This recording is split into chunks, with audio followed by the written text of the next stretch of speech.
नमस्कार दोस्तों, आपके अपने YouTube चैनल हिंदी ज्ञानमाला में आपका बहुत बहुत स्वागत है।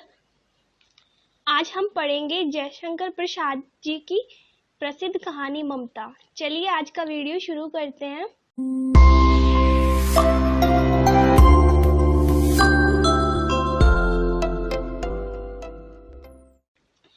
ये कहानी ममता अपने कर्तव्य पथ से मुंह न मोड़ने वाली एक ऐसी स्त्री की कहानी है जिसने युद्ध में हारे हुए हुमायूं को अपने घर में शरण देकर उसकी जान बचाई थी।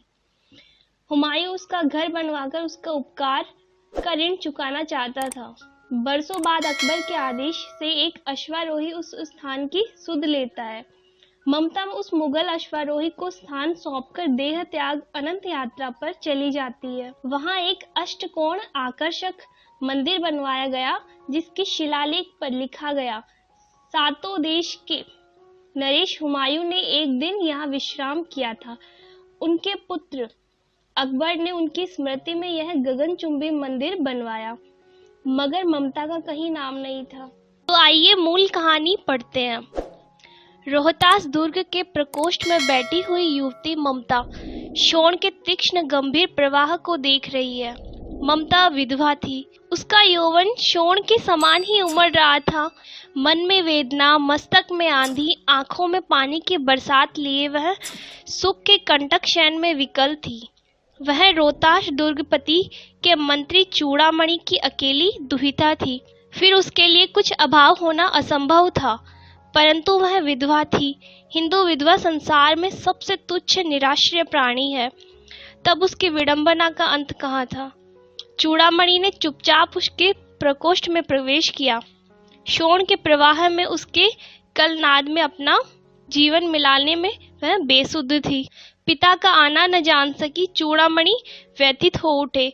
स्नेह पालिता पुत्री के लिए क्या करे। यह स्थिर न कर सकते थे, लौटकर बाहर चले गए, ऐसा प्राय होता। पर आज मंत्री के मन में बड़ी दुश्चिंता थी। पैर सीधे न पड़ते थे। एक पहर बीत जाने पर वे फिर ममता के पास आए। उस समय उनके पीछे 10 सेवक चांदी के बड़े थालों में कुछ लिए खड़े थे। कितने ही मनुष्यों के पद शब्द सुन ममता ने घूमकर देखा। मंत्री ने सब थालों को रखने का संकेत किया। अनुचर थाल रखकर चले गए। ममता ने पूछा, यह क्या है पिताजी? तेरे लिए बेटी, उपहार है, कहकर चूड़ामणि ने उसका आवरण उलट दिया। स्वर्ण का पीलापन उस सुनहरी संध्या में विकीर्ण होने लगा। ममता चौंक उठी। तो क्या आपने मलिच का उत्कोच स्वीकार कर लिया? पिताजी, यह अनर्थ है, अर्थ नहीं। लौटा दीजिए पिताजी। हम लोग ब्राह्मण हैं, इतना सोना लेकर क्या करेंगे? इस पतनोन्मुख प्राचीन सामंत वंश का अंत समीप है बेटी। किसी भी दिन शेरशाह रोहतास पर अधिकार कर सकता है। उस दिन मंत्रित्व न रहेगा। तब के लिए बेटी, हे भगवान, तब के लिए, विपद के लिए इतना आयोजन, परम पिता की इच्छा के विरुद्ध इतना साहस। पिताजी, क्या भीख न मिलेगी? क्या कोई हिंदू भूपृष्ठ पर न बचा रह जाएगा जो ब्राह्मण को 2 मुट्ठी अन्न दे सके? यह असंभव है। फेर दीजिए पिताजी, मैं कांप रही हूँ। इसकी चमक आंखों को अंधा बना रही है। मूर्ख है, कहकर चूड़ामणि चले। दूसरे दिन जब डोलियों का तांता भीतर आ रहा था, ब्राह्मण मंत्री चूड़ामणि का हृदय धक धक करने लगा। वह अपने को रोक न सका। उसने जाकर रोहतास व दुर्ग के तोरण पर डोलियों को आवरण खुलवाना चाहा। पठानों ने कहा, यह महिलाओं का अपमान करना है। बात बढ़ गई, तलवारें खिंची, ब्राह्मण वहीं मारा गया और राजा रानी और कोष सब छली शेरशाह के हाथ पड़े। निकल गई ममता। डोली में भरे हुए पठान सैनिक दुर्ग भर में फैल गए, पर ममता न मिली। यहाँ से दूसरा दृश्य शुरू होता है।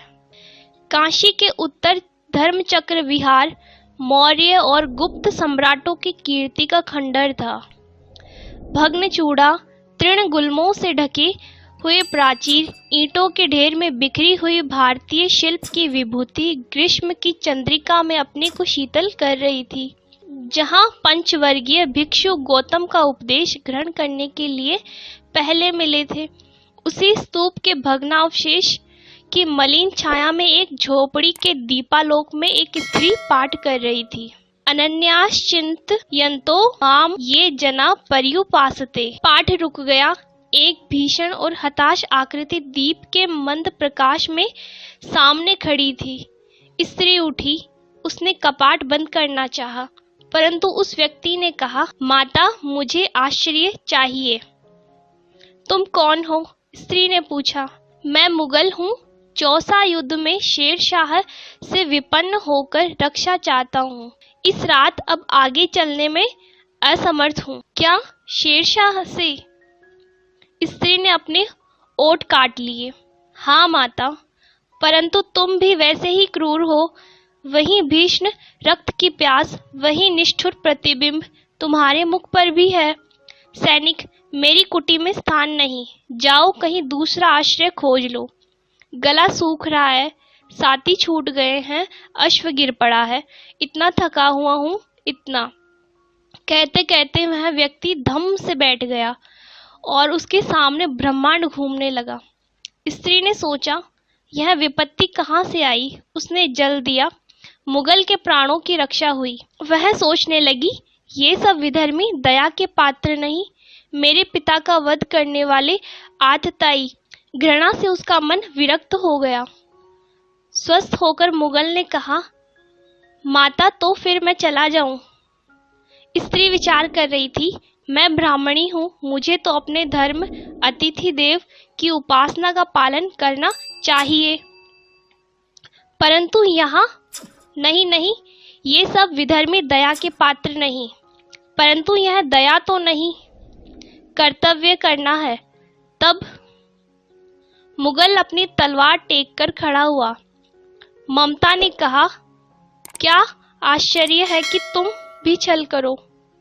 ठहरो, छल नहीं, तब नहीं। स्त्री, जाता हूँ। तैमूर का वंशधर स्त्री से छल करेगा? जाता हूँ, भाग्य का खेल। ममता ने मन में कहा, यहाँ कौन दुर्ग है? यही झोपड़ी न, जो चाहे ले ले, मुझे तो अपना कर्तव्य करना पड़ेगा। वह बाहर चली आई और मुगल से बोली, जाओ भीतर, थके हुए भयभीत पथिक। तुम चाहे कोई हो, मैं तुम्हें आश्रय देती हूँ। मैं ब्राह्मण कुमारी हूँ।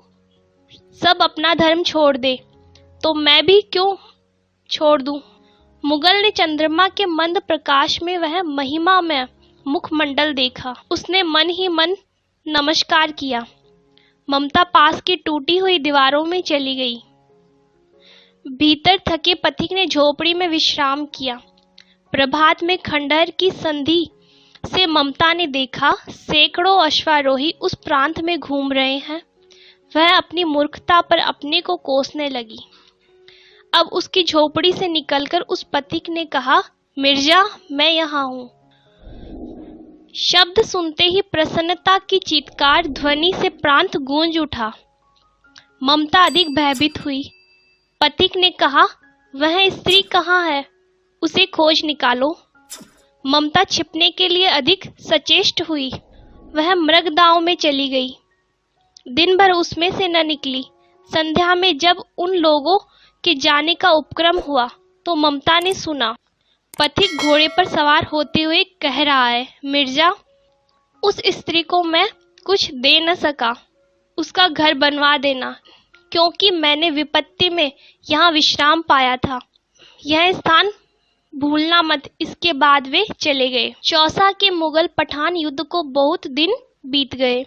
ममता अब 70 वर्ष की वृद्धा है। वह अपनी झोपड़ी में एक दिन पड़ी थी। शीतकाल का प्रभात था। उसका जीर्ण कंकाल खांसी से गूंज रहा था। ममता की सेवा के लिए गांव की 2-3 स्त्रियां उसे घेर कर बैठी थी, क्योंकि वह आजीवन सबके सुख दुख की संभागिनी रही। ममता ने जल पीना चाहा। एक स्त्री ने सीपी से जल पिलाया। सहसा एक अश्वारोही उसी झोपड़ी के द्वार पर दिखाई पड़ा। वह अपनी धुन में कहने लगा, मिर्जा ने जो चित्र बनाकर दिया है वह तो इसी जगह का होना चाहिए। वह बुढ़िया मर गई होगी।